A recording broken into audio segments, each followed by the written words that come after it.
あ、海を見に来たのにゴミを見に来た感じがする。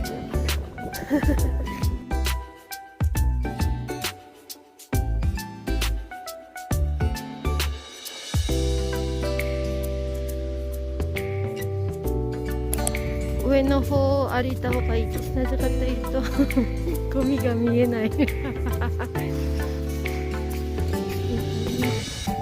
麗な場所だけども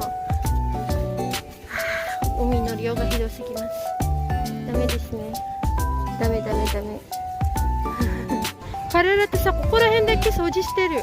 あそこはね、気にしてない。あこが一番大事なのにポイントだよ。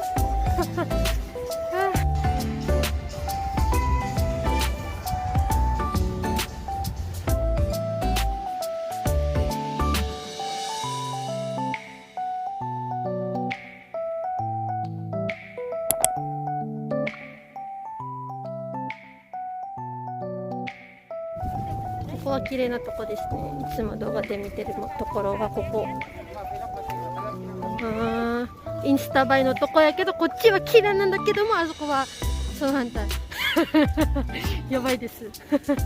ここだけ見ればいい。ずっと左見ればいいから。これが海なんです。こっちがです。こっち。これを見に来ました。